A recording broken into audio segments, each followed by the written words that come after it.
네, 여러분 안녕하세요. 뉴스입니다. 오는 28일 김건희 특검법과 50억 클럽 특검법 처리가 예고되고 있는 가운데 국힘당은 방어의 총력을 펼치고 있고 민주당은 공세에 고삐를 놓지 않고 있습니다. 먼저 민주당은 한동훈 비대위 체제의 김건희 망타는 윤석열 정권 몰락의 서막을 열 것이다 라며 김건희 특검법 수용을 촉구해라 라고 공세 수위를 높였습니다. 권칠승 대변인은 한동훈과 국힘이 여론을 호도하며 김건희 특검법을 무력화시키려고 하고 있지만 이미 국민의 판단은 끝났다. 지난 2월 도이치모터스 주가작 공범들이 1심에서 유죄 판결을 받았다. 주가작 일당은 김건희 여사 계좌 2개를 운용을 했고 유죄로 인정된 통정 가작매매 102건 중에 48건이 김건희 계좌에서 거래가 됐다. 공판 검사는 김건희가 핵심 공범들의 연락을 받아 직접 거래하는 구조였음을 제기까지 했다라고 팩폭하면서 대통령이 입버릇처럼 말한 공정과 상식이 유독 김건희 앞에서는 불공정과 비상식이 되고 한동훈이 법 앞에 예외는 없어야 한다면서도 왜 김건희 특검법은 예외가 되어야 하는지 더 이상 납득할 국민은 없다라고 후려쳤습니다. 한동훈이 김건희 특검법은 악법이고 독소조항이 있다고 떠드는 순간 국힘당은 이순신 장군이라고 떠들었지요. 한동훈이 이순신 장군이라는 말에 시민분들은 왜 한동훈이 이순신일까에 대해서 말해주고 있었습니다. 그 이유는 이순신 장군은 죽어가면서까지 나의 죽음을 적에게 알리지 말라라는 말을 했고 한동훈은 나의 비번을 적에게 알리지 말라라고 말했기 때문에 비슷한 맥락에서 이순신 장군을 언급한 것 아니겠느냐라는 말씀들을 하고 있었습니다. 역시나 우리 시민들의 화력은 정말 대단한 것 같습니다. 자, 이렇듯 민주당이 공세의 고삐를 조이자 국힘당은 또다시 기승전 이재명 방탄을 들고 나왔습니다. 오늘 국힘당의 김민수 대변인은 쌍특검은 총선을 앞두고 민주당의 숱한 범죄 이슈를 덮어 국민을 기만하기 위한 수단이다 라고 입을 털었습니다. 그런데 저런 말이 먹힐 거라고 떠드는 걸까요? 그런 논리라면 지난 대선 때부터 이재명 대표에게 지금까지 수많은 의혹을 뒤집어 씌운 것이야말로 대선 공작이라고 봐야죠. 자, 아무리 떠들어 봐야 이제는 국민들에게 씨도 안 먹힌다는 거 알아야 할 겁니다. 오죽하면 국힘당 전 대표인 이준석마저도 김건희 명품백 수수 사건이 몰카 공작이라고 떠든 한동훈과 국힘당의 주장에 대해서 최순실 사건이 터졌을 때 한 언론에서 의상실에 카메라를 설치했지만 그때는 그 누구도 몰카라고 지적하며 덮으려 하지는 않았다. 지금은 영부인이 직접 영상에 잡히는 충격적 상황인데도 함정 취재라거나 몰카라면서 방어를 한다. 이 국민 수준을 너무 얕게 본다라고 직격을 했겠습니까?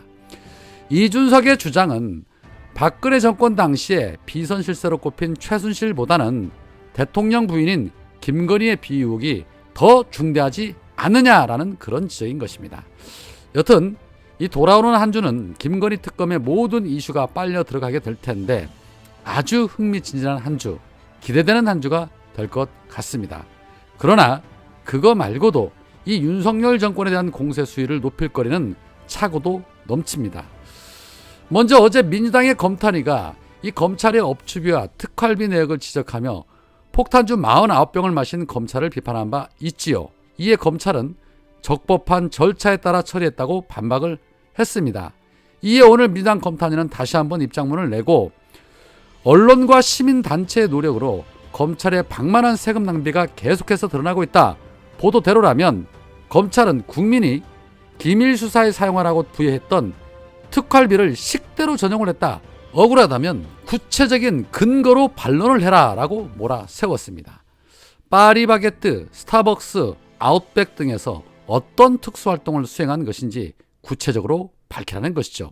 휘발 영수증, 먹칠 영수증 제출해놓고 적법한 절차에 따라서 국민 세금을 썼으니 믿어 달라고 하면 믿어 주겠습니까? 대체 대한민국 어느 곳에서 저렇게 국민 세금을 물쓰듯이 막 써놓고 휘발 영수증, 먹칠 영수증을 제출하는 곳이 있습니까? 개혁이 아니라 그야말로 해체가 답이라고 하는 말이 괜히 나오는 것이 아닙니다. 오늘 조국 전 장관은 검찰의 수장이었던 한동훈이 국힘당의 비대위원장으로 내정된 두 분을 두고 노태우의 길을 가려 할 것이라며 쇼쇼쇼가 준비되고 있다라는 말을 했습니다. 조 전 장관은 완벽한 검찰 고학의 수립을 위한 포석이 놓였다. 이제 당, 정, 청이 모두 검찰 출신에 의해 장악이 됐다. 2019년 검찰 쿠데타가 시작되었다고 문제 제기했을 때 과한 규정이라고 동의하지 않던 사람들이 이제 앞다투어 검찰 쿠데타라는 말을 쓰고 있다. 군부 독재는 오래전 종료했지만 이제 건부 독재가 들어섰다.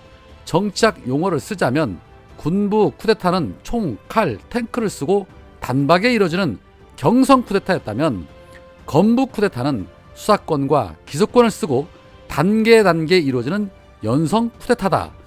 용산 대통령실은 말할 것도 없고 정부의 핵심부에는 검찰 출신들이 들어가 있었다. 그리고 집권당 최고직에 검찰 출신 왕세자가 자리를 잡았으니 국힘 내부 구성과 역관계도 재편될 것이다. 12.12 쿠데타 후에 507하에서 하나이가 당정청 핵심을 틀어준 것의 재현이다. 어느 쿠데타건 쿠데타 세력은 세력을 공고히 하고 집권을 영속화하기 위하여 모든 짓을 다한다. 쇼쇼쇼가 준비되고 있다. 하나의 세력은 6.29 선언으로 2인자 노태우 당선을 이뤄내고 집권을 연장했다. 한동훈도 노태우의 길을 가려고 할 것이다. 6.29 선언 후 어떻게 노태우가 당선이 되었는지 우리는 명심해야 한다라고 말했습니다. 앞서 용해인 의원도 성공하면 노태우, 실패하면 이기붕이 될 것이라고 말한 바 있는데 그와 맥락이 비슷한 주장입니다. 물론 윤석열과 한동훈이 그러한 그림은 그리고 있을 거라 보지만 이미 검찰 정권의 민낯을 알게 된 우리 시민분들이 그렇게 놔두지는 않을 것입니다.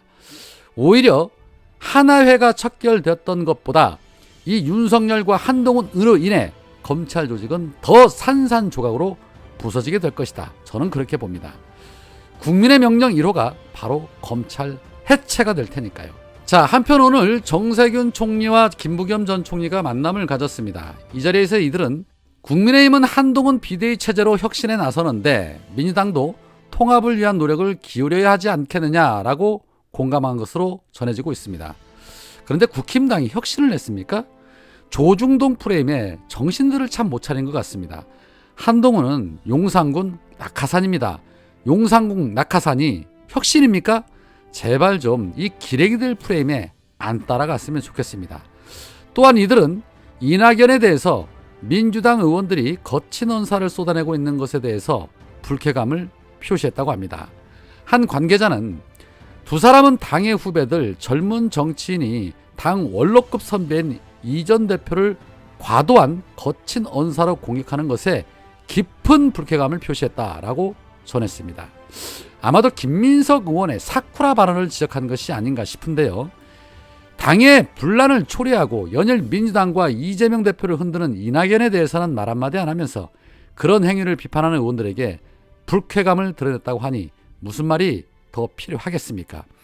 민주당의 분열이 진심으로 걱정이라면 본인들만이라도 말을 아끼시는 것이 도움을 주는 것이 아닐까. 이낙연 신당 창당 행보에 대해서 공감과 우려를 동시에 나타냈다고 하는데 팔은 안으로 굽는다고 문재인 정부 당시에 전직 총리들 이 세 분은 서로가 통하는 게 있나 봅니다.